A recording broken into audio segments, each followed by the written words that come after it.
Well, welcome everybody back to Unbroken Veterans. Today we have Mike Hudson here with ClearForce. Um, and if you just want to start us out, Mike, and just kind of give us a little background on yourself and then how you got into ClearForce, and we'll just kind of go from there. No, that sounds great. Hey, first off, really do appreciate the work that you're doing writ large. I had a chance to listen to some of your other podcasts, and I encourage and share with other veterans out there. This is a good place to get some ground zero truth and to get some good ideas. So I appreciate the opportunity to be on your show as well. Hey, so my background, a veteran as well, but my journey kind of started in law enforcement way back in the day. I'm not going to put a date to that because I don't think you were both born yet. But so I was working for San Mateo County out in San Francisco area while I was going to finish up college. I was leaning into law enforcement, but then the Marine Corps made me that offer you can't refuse. So then I ended up flying helicopters for the Marine Corps, retired in 2014 as a colonel, had an opportunity to command a helicopter squadron. I flew the CH-46 Sea Knight. You guys would recognize it as a small version of your Chinooks. Yeah, both made by Boeing. And they had an opportunity to command a squadron, did a tour in tanks as a forward air controller. So that was really cool. You know, when I wasn't flying, I could drive around in an M1A1, a 72-ton tank. Super impressive. Good fun doing that, doing with the grunts. And then went on to do standard staff tours you'd expect, flight instructor tour. Finished up, MU commander, Marine Expeditionary Unit commander, 3 combat tours. All of those are in Iraq battle space. And then as a MU commander, we did some counterterrorism, counter-piracy stuff in and around CENTCOM, PACOM, and AFRICOM's battle space. I finished up in the Marine Corps, which was really kind of a weird thing because I was mostly an operator or had intel training. But at the time, the commandant said, "Hey, Mike, call sign Hudman, we need some help here in getting at sexual assault prevention and suicide prevention." So we didn't want a staff officer. We wanted a combat veteran, a combat leader, and that's you. So here's this tasking. So caught off guard, found myself, at Quantico, working in the Pentagon and working down at Quantico. But really great team of Marines as well as some sailors tossed in there, and really some super sharp civilian subject matter experts. And we worked with Dr. Keita Franklin. I'll give her a shout out. She went on to be the head of suicide prevention for the Department of Defense. She went on then to run suicide prevention for the Department of Veterans Affairs. She's really sharp. She advises ClearForce, and we'll lean into that in a second. But really kind of put me on this trajectory. Working, and answering that question that we've all answered is like, why do Marines, sailors, airmen do a bad thing, especially do a bad thing to someone they serve with? So what we found there was we needed a way to empower leaders to pick up on individuals who were struggling. We needed a way to deploy resources sooner.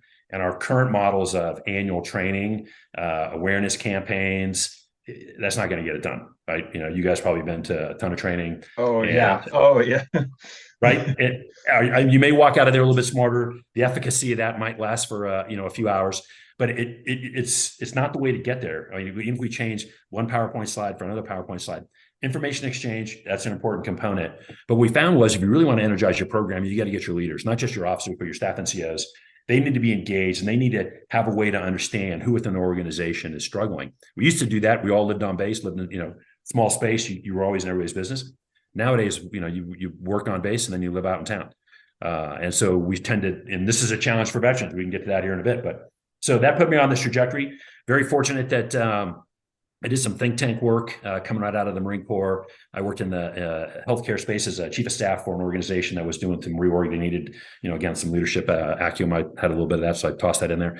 But then I got vectored into General James Jones. He was coming out of the Marine Corps, went on to be the Supreme Allied Commander of Europe, and then finished up his tour to being President Obama's National Security Advisor. He has a company, Jones Group International. They're still active, still doing some really good work. I support them, and some of you keep my left military brain engaged. But they formed a company called ClearForce. And so I was on the ground floor of this organization. It was really designed to get at people risk. And so as I led with, they looked at this problem of insider threat.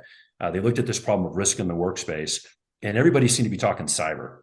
And General Jones and looked at that with a really good board. You can go to clearforce.com and see there's some really varsity athletes on the board here from both inside the government and out.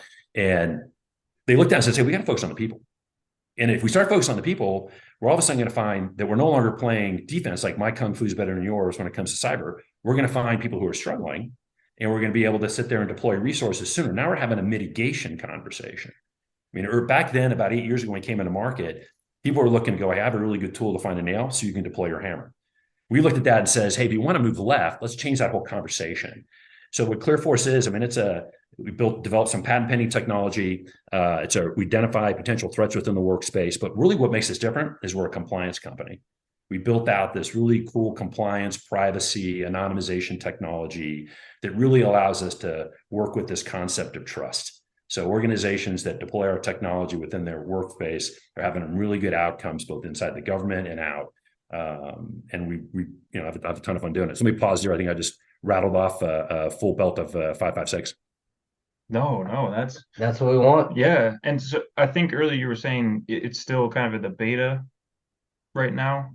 Yeah. So, well, ClearForce, that really good distinction. I know we were shooting the breeze here just before we went live, but Yeah.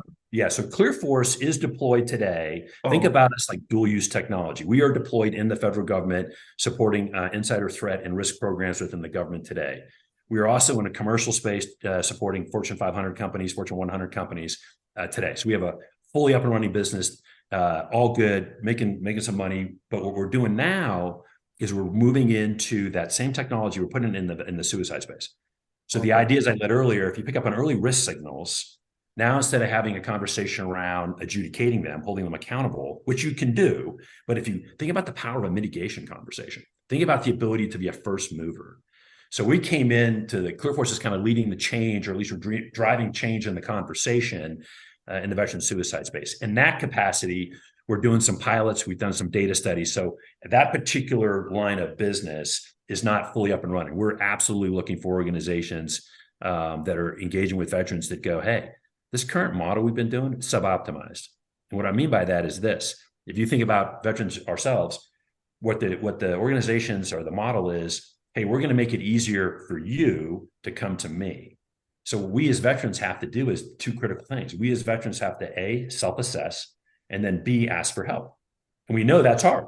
You guys could Right. probably talk to the rest of the show about friends of yours who are saying they're fine or might recognize they're struggling, but like, hey, I'm not going to show weakness, or I'm not going to go there. I'm not going to be a first Yeah. mover, right? And I just said the VA just released their 2023 suicide report, and it shows an increase in suicide from I guess it's 2 years old data, right? The VA never releases their data, is always lagging by 2 years. But I mean, the real point is go back to 20 years ago, 2 decades. The rate of the number of suicides there was around 6,000, and now it's 6,040 or 50. It's a steady 2 decade rise. I mean, we have good years and bad years, like a bouncing ball on a karaoke machine. But the idea is we really got to sustain change. And so we come in and saying, hey, we got to change that. Why should veterans have to be the first mover? And so here's our position. See if you guys call me out if I don't have this right. They got a phone number now. It's 988. That's really good. So it's easier for you to call me. Hey, we're going to bring more capacity and bring it closer, so it's easier for you to ask for it. We're going to reduce stigma and barriers so you don't feel bad coming to ask for it. We're going to, this idea of putting the burden on the veteran to be a first mover, we got to change that. I mean, you guys get it as small unit leaders. You don't want to wait for your soldier to come to you and say, hey, I'm struggling. Even your podcast, your whole concept to say you're not broken, right? You might need some resources, right? You might need resources, but why should I sit here with a ton of resources? Why can't I deploy them sooner? And I think to do that is where ClearForce is coming into space and going, hey, we can help you using our AI and machine learning technologies. We can use all of the privacy and compliance we baked into the platform. We don't just scrape big data. We laser in on the science of the social determinants of health. We work in the community-based data side of the problem, and we allow organizations in a commercial space to pick up on it. And some of the stuff we're now baiting in the veteran space is showing positive results as well. We can see and be first movers. So you're kind of being more proactive rather than reactive is kind of what I'm. You're nailing it. That's it. Okay. That's exactly right. We don't want to wait. And I'm sure you guys do this today. I mean, I bet if I asked you, you got some buddies of yours that are serving. Sam, I think you said you're still in. The concept comes out of that is, do you wait for them to knock on your door? Or are you trying to be proactively as good leaders? I mean, you were both NCOs, right? Yeah. You were probably always sensing your battle space. That's true. Yeah. Yeah.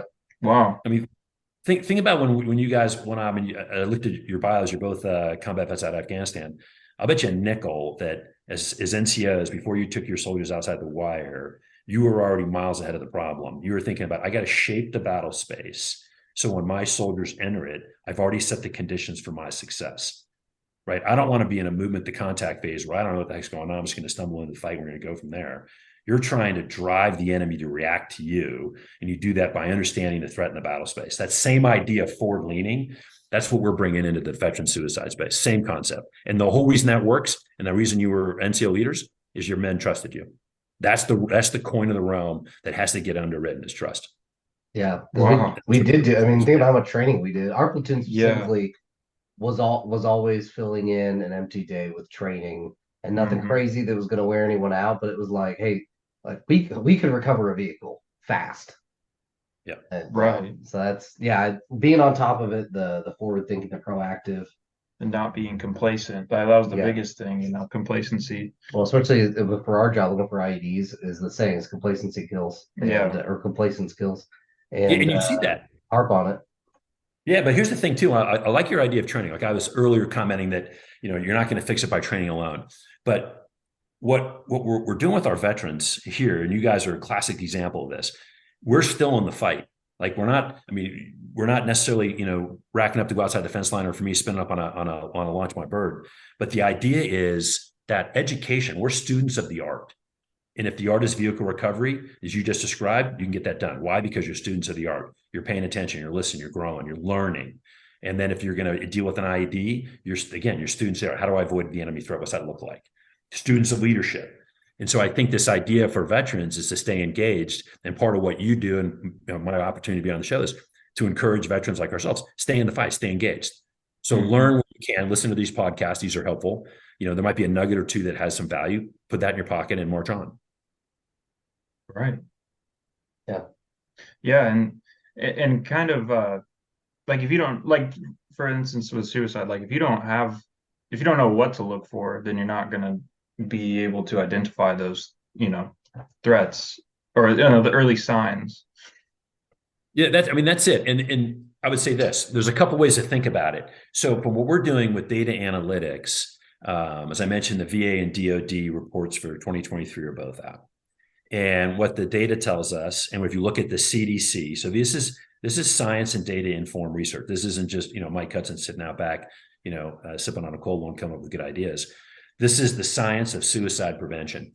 And what the VA port will tell you, you're at elevated levels of risk as a veteran if you're struggling financially, if you are homeless, if you have a substance abuse issue, if you're self-medicating, if you're had a relationship issue, if you've been arrested, if you're coming out of incarceration. All the things that we know that are pressure and stress that we've probably had to deal with or had buddies deal with. But as a veteran, in some cases, the underlying thing is they start to separate. They're no longer as connected. So that connecting file goes away. So to go back on it and say what ClearForce is doing today is using the science and the evidence that points to elevated levels of risk of suicide, the external pressures and stress. We're seeing those, we're bringing those into a coherent model, and we're allowing organizations then to say, hey, let's go get coffee with Mike. We're not saying, hey, Mike, you're broken, or Mike, you're going to commit suicide on a Thursday. What we are saying is within our population, hey, somebody should go get coffee with Mike today. Let's move him to the top of the queue. Because I bet when you were both leaders, the one thing you never had enough of was time. Yeah. I mean, so you probably had more soldiers than you had time to engage, and you probably only dealt with the ones that bubbled up to your top, right? Well, that's how the saying goes. 10% of your soldiers take 90% of your time. So my question to you would be, how do you identify those 10%?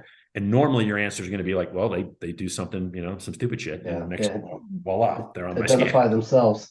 Right. Yeah. Self-identify, right? Idiot finds idiot, and the two of them, cause chaos. Yeah. I mean, I think that's a great thing because I think there was it the Tom Slattery with Sean Ryan? They were talking about how like usually like pretty much what you just said, how they were looking at the facts of like the suicides and how most of them either just had like a really bad divorce or something as a factor that Catalyst. Yeah, exactly, that they shamed themselves or they just didn't want to speak out about. Well, that's it. I mean, what you're hitting on that is, and this is what I would suggest that in some cases, I used to do some targeting and refer to us as America's the best armed blind man. I mean, we have an amazing selection of weapons. We just don't always know where to put them. And so you think about what we're doing here in the veteran suicide prevention space. We have an amazing amount of people. I mean, the VA, state and federal, veteran service organizations, you and me, we want to help. right? We understand we all want to help. So I'm not poking anybody in the eye here. I'm just suggesting our current model is suboptimized. And what we need to do is rethink that. And we need to be way more agile. And we have to think about the use of data, not as the data is the solution. The solution is trust. The solution is privacy and compliance. That's the delta. We're awash in data. Anybody can say, I got this data. I saw it all the time. It's not necessarily the data. That close the circle is this idea of compliance and privacy. You need a technology conduit that locks all that down so that veterans know when they're participating that this organization has their back. Vice, they're just harnessing a ton of data to come up with something else. Right.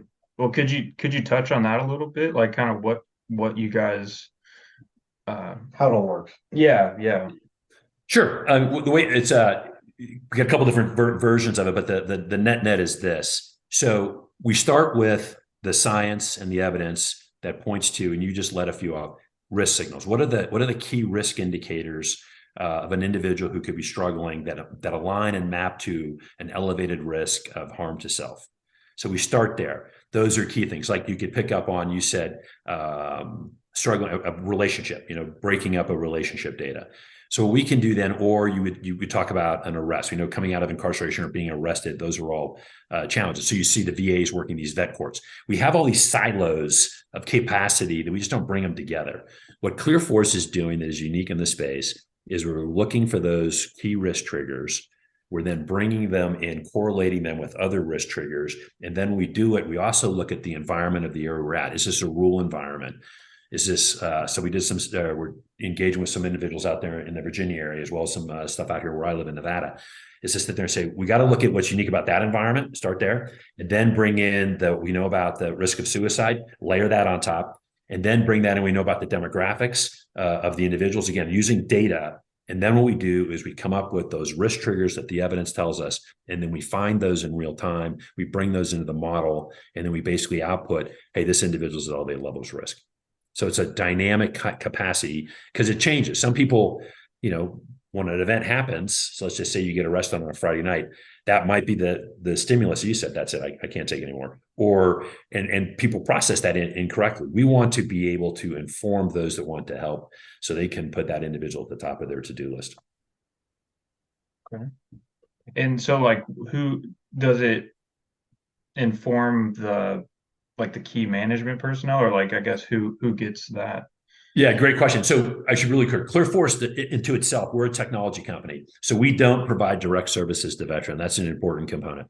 Okay. So we do not ourselves provide. We are a technology company that anchors. Like I keep going back to what I think is the core of their own privacy and trust here. That's our real big value prop here, is how we think about that and how we weave the data into the science and the science back into the data to come up with the triggers. And then we move that. But for organizations that are using us today in the commercial space, exactly, we work for whatever that organization. So if it was a veteran service organization, a state or local VA, we would plug in there. And then what we would do is provide them a list of names consistently, like, hey, these are individuals that are in your population that are elevated levels of risk, and then allow that organization to use the capacity and capability that they have to deploy. And then we stay engaged with that to continue to tune. It's not a static. So we bring that in, you deploy, you come back, you engage, reset, and go again. It's a learning part of the application, and the machine learning aspect of that is also learning within the environment and the use case and the individuals we're supporting. Organizations, not people, because we don't do that. Right. Okay.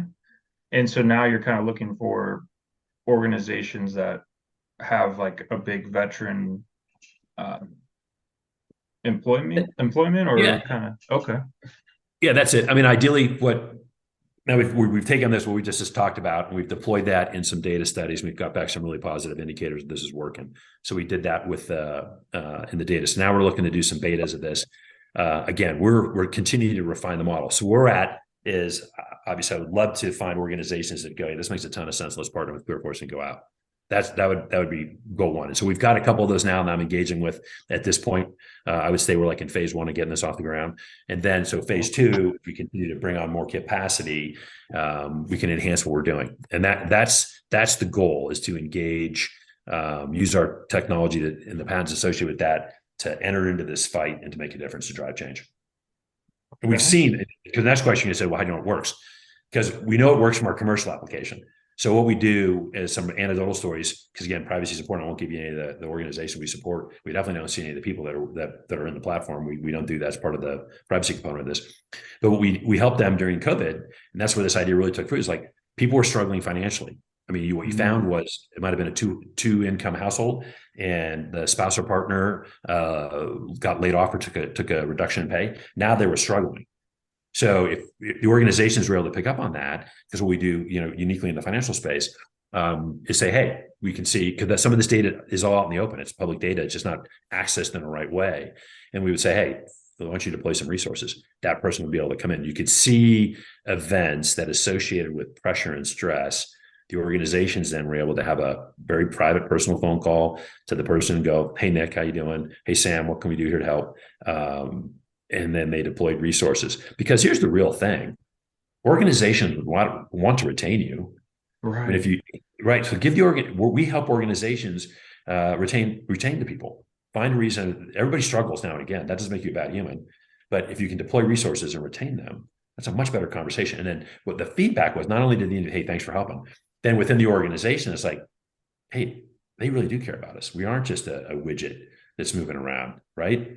So all of a sudden, that their culture that they write about is being reinforced by the idea that they're executing on it. So we help the organizations do that. And we underwrite, obviously, from risk. I mean, if you cross a red line, you got to go through that process. But we found that by moving left into the pressure area, we have way better outcomes in organizations in the commercial and government application using our technology. They have better outcomes.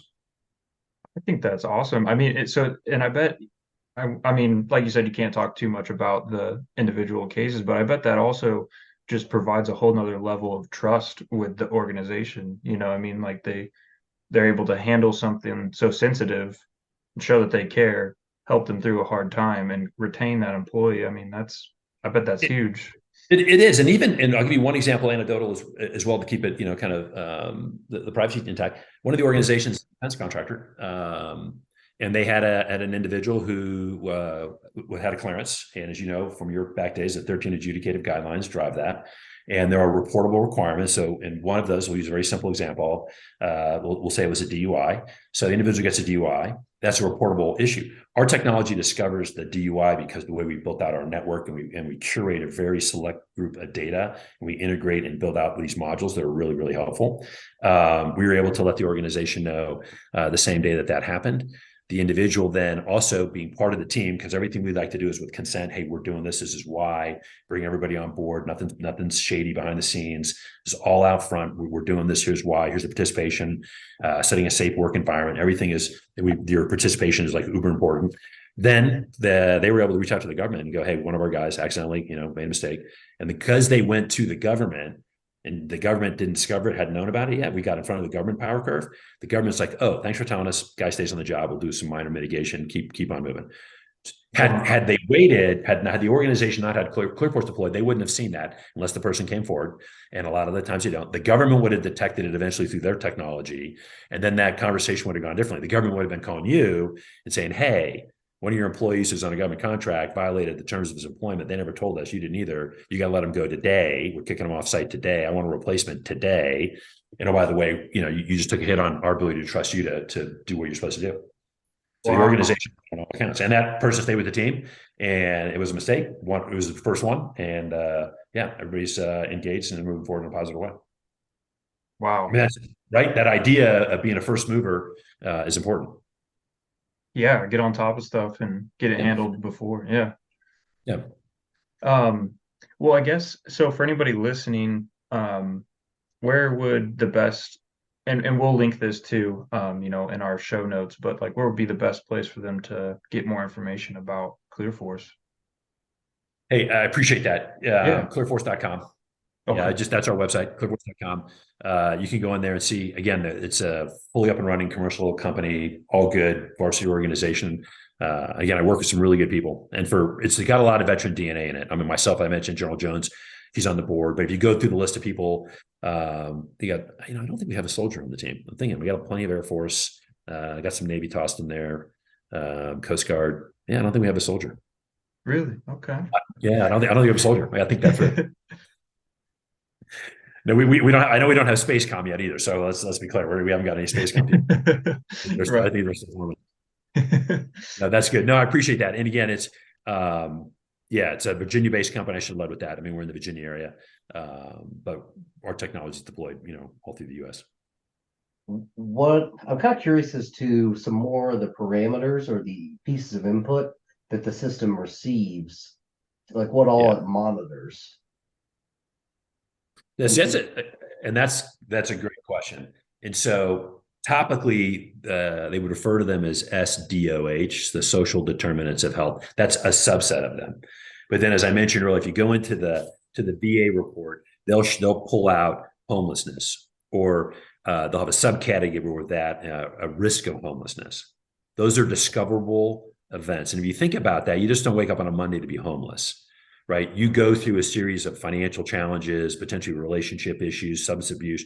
There are normally drivers that drive you to a place of homelessness. Rarely do you it doesn't just like happen. Right. Okay. So we pick up on, right. So we can see some of the leading indicators of that. As an example, some of the public record data is out there, like liens and judgments and bankruptcies. These are all things that happen, are precursor events that you get to be concerned about. We can also start to see another big listed in both the DoD suicide report, prevention report, as well as the veterans, is financial difficulties. I just mentioned that. Then you look at the idea of law enforcement challenges.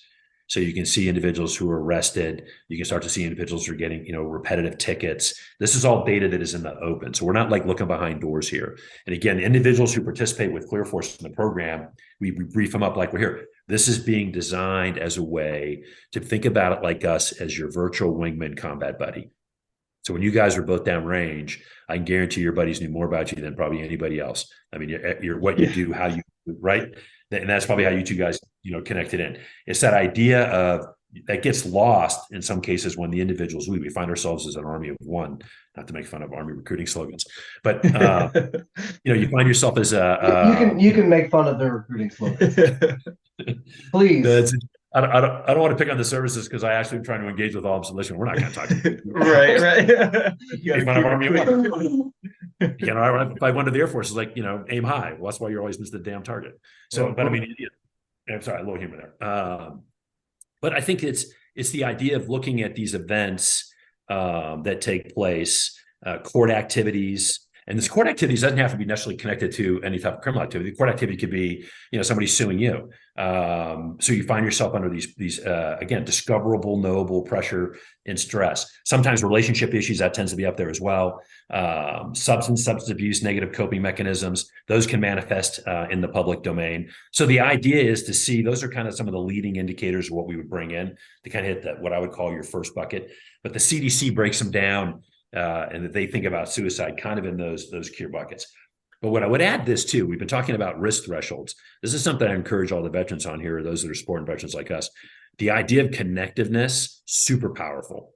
Like that's our superpower, if you want me. Veterans connecting with veterans is absolutely what we need to do. And in some cases, you'll see the VA just did, once a year call vet. If you recall, when we were coming out of Afghanistan, there was some real concerns that veterans were like, are you kidding me? That's 20 years of blood, sweat, and tears. We're pulling out of Afghanistan. And the way we pulled out, I was pretty pissed. Yeah, that was tough. Yep. Yeah, me too. Right. So when you go through that, and like, really, that's it? It's going like that. But instead of trying to fight that, we were, and I put an op-ed on it, but it's like, hey, reach out to vets. This is when we need to connect in. Whether it's just, let's sit down and, get a cup of coffee and talk through this. But the message there was, hey, our service mattered. We did our job. We did our part. We made change. We set an environment of change, and peace out. What happens at the national leadership level, we can inform that by voting. But that's about the extent of that, right? But the point was, back to the key tenet here of connectedness. So being able to connect. And so part of what ClearForce does, if we see someone struggling, we include this concept of tribe, but this is idea of what we can do with the portal technology is allow veterans the ability to connect in, but point out who you should be getting a conversation. I mean, you two guys probably chat all the time. And I bet if you, went a week without talking, somebody like, hey, what's up? That's a sensor. That's odd. And then you couple that with, well, hey, he's going through a divorce, or, hey, you know what? He got incarcerated last night. He got picked up on a drunken disorderly, and now he's going to get out. And oh, by the way, he lost his job. mean, that's a lot of pressure and stress that Yeah. might not be fully understandable by everybody in there, because those are disparate data sets, right? One's coming out of a law enforcement, one's coming out of a court, one's coming out of the friend network. You start looking at maybe one's coming out of financial data. All of a sudden, you have disparate data in different areas. What we do is bring it into a single environment, correlate that, and then that allows us then to prioritize risk, and that's Yeah. the delta. So is it monitoring your, bits of your financial, like your bank account and things like that? Because you said one's behind closed doors. So, I mean, obviously most of this is voluntary and then some of it's public, or is it monitoring social media as well? So that's a great question, and those are all things that can be brought in. So this goes to the idea of the conversation of curating it. I mean, there's so much data out there today, but part of what we do when we deploy is we're right up front. Here's what we're using and why. Here's how this comes together, so you understand that. And again, we work in the consent space. Hey, this is what we want to do. We're coming in to be this virtual buddy combat, this combat buddy combat wingman, and we need you to be on this group. Here's why we're doing it. Our goal is to identify and support you while you're struggling, and then help organizations in time meet you where you are and deploy resources to help you course correct. That's the goal. So, but like when you said earlier, and we're not staring, we're not like looking at, that they just went down and bought a handle of Tito's. That we're not seeing it. That's not what we're looking at. Oh, look, they just they just bought something on Walmart or went to Neiman Marcus. That's not at all we're doing. We're not in that level of fidelity where you're trying. No, we're not seeing that. Well, that's good, because I buy a lot of booze and bullets, neither with nefarious intent. So yeah. What kind of rounds you buying? Mostly 9mm and 5.56, but a little more and more 300 blackout, and on occasion when I'm feeling saucy, 10mm. So somebody, I mean, what we're kidding about, I mean, I have a few firearms in the home as well. Nice. No 10. I've got some 9s. You know what I really picked up is that FN 302, the 22. That's my wife uses it. Like, I mean, I fire too, but I mean, you can go through 22 rounds like it's cool and not spend a ton of money. But it's it's nice. It's just teaching her how to punch out. So if we ever, I mean, we live in a nice area, but if someone, you never know, we got to pull Never it know. Never know. So just either punch out 2 round center mass, then it has a red dot, then go up. And if the person's still a threat, then use the red dot to put rounds where you exactly want them to go. Yep. Right. But that, I mean, again, just having the idea of going out, shotgun too, I think is the best. So we spend a little time on the range with the 12 gauge. I think the Wingmaster 870 is like classic. Can't go wrong with that weapon. I pretty much use 12 gauge for hunting is my main use of it. Both of I only have 2, but they're both for hunting. And then most of all my defense stuff is 5.56 mainly just because I just buy the one ammo. And then, like I said, a little bit of 300. Yeah, well, I mean, we grew up on that. I mean, those are I carried a Beretta 92F and right. Had a Colt M4. I mean, so you're kind of used to that. It's stayed in the fight. But while we're on weapons, just for 10 seconds, to transition and not to be the Debbie Downer, but that's something that we have to be heads up on, because firearms is the number one reason our fellow brothers and sisters is a weapon of choice to end their life. So being heads up on people at risk and separate them from the firearms, or encourage them to put a firearm lock, or to put time between the weapon and their decision making. Those are things we can do, as friends. Again, this is like trying to stay attuned. So really sensitive to the whole idea of firearms. Like, I think that's important. We own them. It's part of our ethos, our culture. Some veterans have many, some have none. But the answer is, though, the data tells us that unfortunately too many veterans turn to a firearm as a way to die by suicide. So we've got to be sensitive to that. And just as a little side note, I do stay engaged with some other companies out there. There's a company called Double Check Protect just coming online now. They're looking at suicide through firearms. They're also looking at bad actors who shouldn't get access to weapons doing that. So it's a really cool startup to start it. I do a little support for those guys. So I give them a quick shout out if you don't mind. Double Check Protect. It's sure. Look at Tim Kennedy. I'm sorry. He's an influencer. You guys probably know him from his MMA. Yeah. He's helping guide them. He's on there. What was that called again? Double Check Protect. Double Check Protect. Okay. So it's not what I'm doing with Clear. I mean, it's a separate outfit organization, but I think some of the work that what they're doing out there is really leading edge, and they're using some data technology as well to try to help in the veteran space, but also in the commercial space where we got too many people getting access to firearms doing bad things. So we got to basically help support what the NICS check's designed to do and make it better. So yeah, it's a good company with some really cool people. Trying to get a shout out to those guys. Yeah. Yeah, something I was curious about too. So do you guys work with the VA at all, or do you get data from the VA, or how does that work? Yeah, no, we'd love to work with the VA. I mean, I've knocked on the door a few times. We're Okay. like I said, we're pushing in. I'm persistent. If I'm nothing else, right, we're going to take that hill down and plant the flag. But it's 100% would love to engage with the VA. We've knocked on the door a couple of times. And I think some of the stuff that they're doing, again, we could help augment. Again, back to this, I think we can enhance the model that they're working off of. I think it's a bit sub-optimized. So I think we can make some change. So I mean, I told you earlier we started. If you look at the suicide numbers in this is VA data. So if you look at the VA data from suicides 20 years ago, 2 decades ago, what you see is a rise. So we have, like I said, we have a good year, we have a bad year. That's not the right metric. I mean, that's a tactical metric. How did we compare year to year? Important, sure. But what we really need strategically is to say and challenge ourselves. If after 20 years of doing the same thing, the numbers are still going up, we probably might want to try door number 2. I mean, and that's not to say that, we want to abandon anything else, but I know the VA can be more than a one ball juggler. So the idea of looking at different ideas and pushing, and they're trying to be, outwardly, and we're looking for opportunities to engage there for sure. Right. Yeah. But the data is not theirs. They don't own the data. The data is in the commercial space. I mean, the VA does have some data. There's something called ReachVet, which is, I think, on the medical side, where if you are being seen by the VA, they are using some of the Columbia Suicide Scale methodology. Then they're also looking at medical leading indicators associated with data that says, hey, this individual is a higher level of risk. And they see some success on that. We've talked to them about, hey, can we combine some more? We're doing really cool stuff in the community place. Combine that with some of the stuff you're trying to do with ReachVet. We've also said, hey, we'd be really cool to engage because the VA has this effort called Solid Start. And when you guys transition out, you may have already had, the VA intends to call you 3 times during that first year. It's a high risk area. We know the data says that first year transition. So yeah, we've banged in and say that'd be a really idea to augment that call, that it was more informed with not just the time, hey, this is your time window to call you. It's informed by, hey, these are some events and some things going on. Again, the goal of that is it's the veterans benefits side. So they want to make sure that you get all the resources. Well, what better than say, hey, why don't you call Mike today? He's struggling, can't make car payments, or, he's basically, the data says he's couch surfing. So he could probably maybe use some help in that direction. Right. Yeah. So yeah, that's what that is. I mean, we're super, like I said, we're super motivated about what we're doing. And as I said, we're just coming out of stealth mode, launching this thing, been doing it about for 18 months. So yeah, 100%. Anybody out there that's interested in having a conversation with us, love to do it.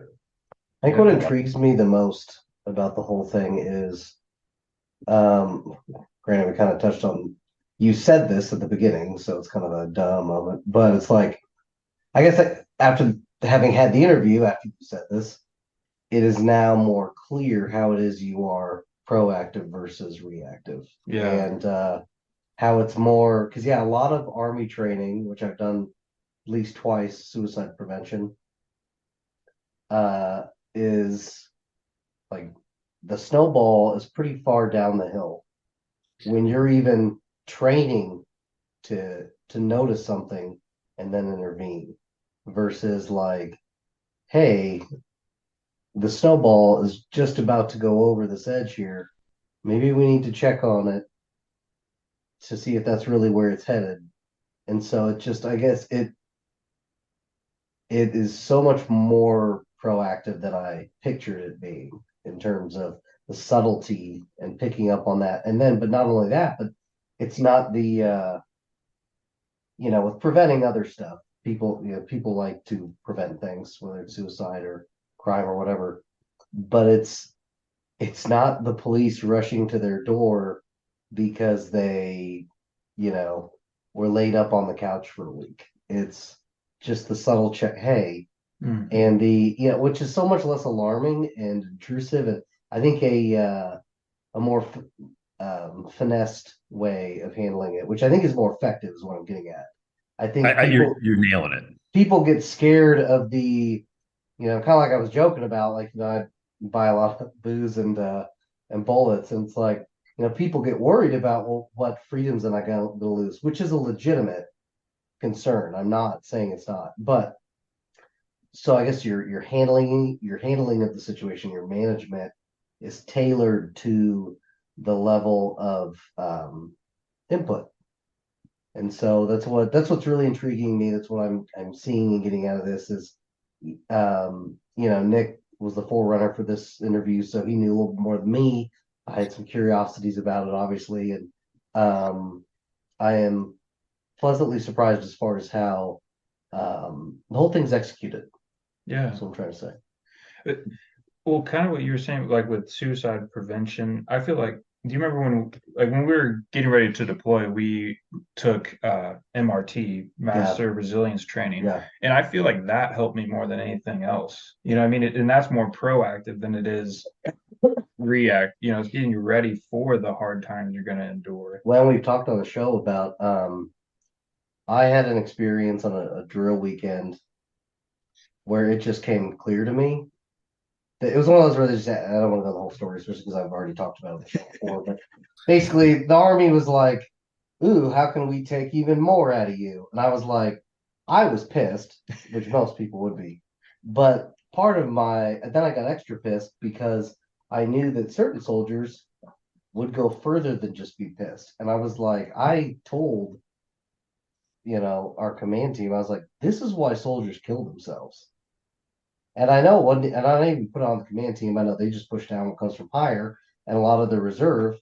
The higher you go, they're not reserve; they're full time, so they don't understand the relationship. And so, but then I thought about it, and I thought it's a bit unfortunate that someone's taking themselves out because of, well, I wouldn't even say I would say a large inconvenience. Which, granted, I'm mad, but that's the extent of my reaction to it. And so that's what got me thinking about MRT was maybe there's more to that MRT than I originally gave credit, because it's about you're fortifying the position before the attack versus Right. you're dug 3 inches in the sand as a fighting position, and then during the firefight you're like, oh shit, we better dig bigger holes. It's like, now we should have dug better holes earlier so that we could sustain the fight when it happened. And so that's yeah, totally, where it's like a lot of the battle I think has to be fought early on, but then the other side of the coin, of course, is that talking to, I think it was Dr. Yahoo we were talking to, and she said that, maybe it wasn't, whoever it was, the point is that a lot of people who have already gone through trauma join the military. No, yeah, that was Dr. Hughes. Okay. Yeah, you're right. Yeah. So you're already, and not that it's an impossible fight, but just day one, private shows up from boot camp or for boot camp, and the odds of that person having trauma that is destabilizing is way higher, and you already have a battle, but that's not even going to really honestly get addressed. And I'm not saying that, which people who listen know I will not hesitate to talk shit on the Army or give my opinion about what it is or isn't doing well. I understand. I will give them that it is a hard thing to address early on, to just throw a private into, what is it, like it's several hours of MRT. MRT is longer. Suicide prevention training is like a day. Is the last time I did it was a day, and that was last fall, so about a year ago. God, over a year ago. Anyway, but MRT is days, and I talked to somebody about that. And I said, I think it's the more important of the two. Can we make it shorter but still effective? And they were like, probably not. And I was like, man, you're hitting right on it, right? What a concoction of variables and problems. Yeah, I mean, I think part of what we talked about is there's a model that has this component of awareness. It says, hey, we're going to make you aware of all that you can do. So we do awareness. So training is a subset of an awareness, right? We're making you aware of what's available to you. We're making you aware of risk signals. Here's what you should look for. That's something you got to have the training. Like, I'm not discounts they toss out the window, but suicide prevention is a 365, 7-day-a-week model. You're not engaging in it, right? You're doing it all the time. And I think that goes back to what we're trying to do here in this conversation with you guys, which you're totally getting at, is this idea of the early detection. Because the conversation that says, hey Sam, let's go get a coffee, because I'll bet you, call me out if I'm wrong on this. So I'm not, I've had to do some NJPs, and I'm not saying you guys have or Article 15s. And I bet you've been around, and probably some of your soldiers, unfortunately, found themselves standing on those footprints, and the platoon commander or the company commander is going to have to hold some form of an Article 15. I'll bet a nickel, back to my original bet, that by the time you talk to that soldier, there were opportunities for the command and the leadership team to engage sooner to change the outcome, but they weren't aware of it. The private or the sergeant or the colonel didn't ask for the help. So they tried to solve the riddle on their own. And to your point earlier, they got into crisis mode. So whether that's suicide, right? We see that a lot. And now you're doing some sort of just in time when you could have engaged with just that ounce of prevention a month ago. Yeah, and that's right. And it starts with, let's get coffee, because I go back to the coin of the realm, trust. If you show that what we're doing here is anchored on privacy and trust, we have compliance in here, we're using anonymization, we're doing all the right things here to protect you. But at the same time, we want to become in tune with you. We want to be able to help you understand that you're under some pressure. You might have it all nailed down, peace out, but let's get coffee. And then all of a sudden you have a conversation. Now the conversation is like, okay, well, we can deploy some resources. I mean, if someone came in, here's the answer. If they actually came and said, knocked on your door and says, hey, if a spouse lost their job, I'm having a hard time making rent, I need some help. We'd solve that riddle. It wouldn't be like, well, you're a dumbass. We would solve that, right? We would deploy resources immediately. We'd get things fired up. Chaplains would be engaged. Family services, we'd be moving. You get a Quad 6, which was a cash advance in the Marine Corps. Things would happen. And resources would move. But the problem is all those resources don't know because you didn't ask for it. That's what we want to do. Just get a cup of coffee. Start there. Yeah. Right. Start there. And it's not like if you move far enough left and you get in it, it's also some ambiguity. You might just get coffee and the soldier, or in this case, the veteran, just goes, no, I'm good. Okay. But they might share some other things like, hey, well, I can help you with that too. But what we just did there, this whole thing is anchored on what ClearForce is bringing to the fight: connectedness. We're connecting resources with people, and we're doing it where the people need it. And we're doing it on their time, and we're not waiting for them to come. Hey, I need help. We're breaking the model. We're changing it around, going, let's go to them, go where they are now. Yeah, I think that's great, and that's something, like, through doing some of our interviews, we've found is, like, a lot of veterans, like you said, are kind of afraid to ask for not only help, but like even to use some benefits, because they feel like they're taking away from another veteran, or they either don't deserve it, or someone else deserves it more than them. And it's kind of that issue of, like, they have all these things here to help them, but they just don't want to go for it because for whatever reason. They may feel like that, or they may say, I'm not really sure how I do that, or I know I got some training on that 6 months ago, but I'm not really sure what I do with that, because 6 months ago is a long time ago.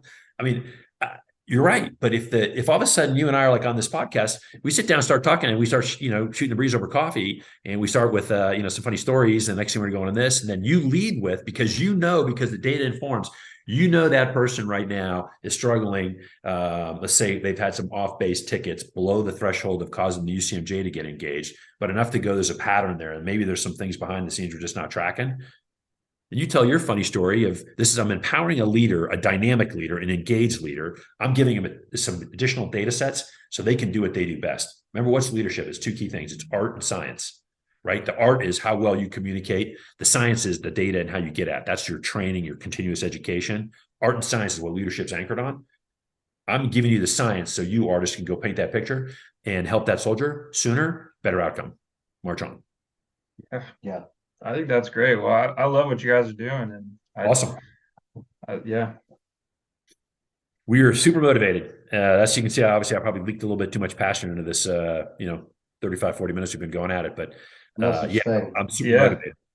No, we feel your passion for veterans, and that's what we're about. I mean, that's great. Yeah. And so to veterans out there, like, hey, I mean, you don't provide direct service. I got to keep saying it. Don't call ClearForce, because we're not structured set up to do that. And I don't want you to pick up the thing and all of a sudden not get the answer you want, to find that, we weren't being helpful. We're not built that way. Mm-hmm. What we are built to do, though, if you're in the veteran population, hey, get your teams together and go, hey, if you work for a company, this sound cool, have a conversation. We're super motivated to take this to the next level. We need some support. So I appreciate the platform you guys are providing me today. So I'll give you a Marine Corps Simplify and an URA. Definitely. All right. So I actually work at a company that we have a vet net. Like we started a veteran resource to try to hire more veterans. So I'll bring it up there and just see, Sure. if it goes anywhere. Yeah, because the question we'd ask them, did you can tell them, is like, hey, how's your veteran retention? I mean, you hire more vets, Oh, yeah. you want to retain vets. So one of the keys, I think, to retaining vets is because we're used to working in partnerships and organizations. We want to be part of the team, right? We're not just some cog in a wheel. Can't keep me if I'm a cog in a wheel. You got to empower me to run in your organization. Then you got to have my back. We would be part of that conversation 100%. Hey, got your back. Our goal isn't to find a reason to let a veteran go. In fact, when I do interviews around suicide, one of the things I always end with, suicide prevention in the veteran space, what I always end with is like, hey, hire a veteran. Because we start talking about veteran suicide and some commercial organizations go like, well, that seems like risky. Why would I hire a veteran? Because they have PTSD, they kill themselves. Peace out here. Everybody struggles with this. Newsflash, right? Everybody does. And veterans, they'll bring a ton to the fight. You want them on your team. So yeah, good for your organization looking to bring them in. Then our support in that thing would be reinforcing your desire to not only bring them in, keep them on the team. Deploy the resources, keep them on the team, empower them to move forward, help you deploy the resources that you have set aside, and help you take veterans to the next level. Let's get it going. That actually leads me to one last question that I think would be important. Is so for any veteran that's listening that has a company potentially that this would benefit, what would you suggest them? Like who should they reach out? Reach out to. Hit our website, man. Yeah, I mean, if you hit I've thrown my contact data out there, but military guys have sense of humor, right? But no, I would say this: hit the website clearforce.com. There's a page right there where you can ask, reach out, ask a question, connect in, and then that we're super agile. 48 hours max. Someone's talking to you, and just pass that up to management and. Yeah, 100%. I mean, bottom line is when you set up a conversation. I mean, more than happy just to share ideas. Yeah, you got an organization like that, a veteran service organization you guys are working with down there, your company. Let's have that conversation. Here's how we can help. And you want to bring us on board? Let's figure out a way to get the yes. Cool. All right. Well, great. Hey guys, I appreciate the opportunity to do this. This was fun. Definitely. Yeah, absolutely. We thank you for listening, and we hope you got something helpful out of this. Right now, the best way to support us is to simply spread the word. If you know a fellow veteran who could use some resources to elevate their life, send them our way. Until next time, remember to check your 0s, 5s, 10s, and 25s.